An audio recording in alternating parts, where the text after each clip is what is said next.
কথা খুলে বলে। হ্যাঁ রে, ওই মেয়ের পায়ে লাল আলতা আর কপালে লাল টিপ ছিল কি? হ্যাঁ ছিল তো। সে আবার এমন কি কথা, ছেলে মানুষ তাই পায়ে আলতা কপালে টিপ করে সেজেছে। ও ভবেশ, তুই যে তাকে কাছে পেয়েও চিনতে পারিসনি রে বাবা। আজ মা স্বয়ং এসে তুই চাকরির ব্যবস্থা করেছেন। জয় মা তারা, জয় মা করুণাময়ী। এরপর ধীরে ধীরে কালী পুজোর দিন এগিয়ে আসতে থাকে। মা কালীর স্বপ্নাদেশ মতো ভবেশ নিজের হাতে তার বাড়িতে 14 হাত কালী প্রতিমা নির্মাণ করেন। ভবেশের বন্ধুরাও তাকে হাতে হাতে সাহায্য করে। ভবেশ, মা কালীর এই বিশাল রূপ দেখে আমার গায়ে কাঁটা দিচ্ছে।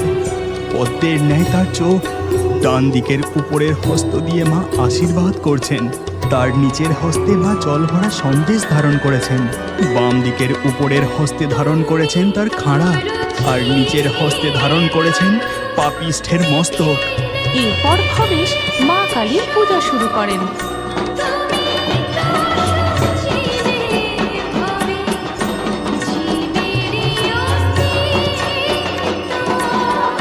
মা, মাগো, তুমি সত্যি আছো। এই অভাগার যেভাবে তুমি কর্মের ব্যবস্থা করে দিয়েছো, সেইভাবে তুমি সকলের কল্যাণ করো গো মা। তোমার সব জয় বড় মায়ের জয়, জয় বড় মায়ের জয়, জয় বড় মায়ের জয়।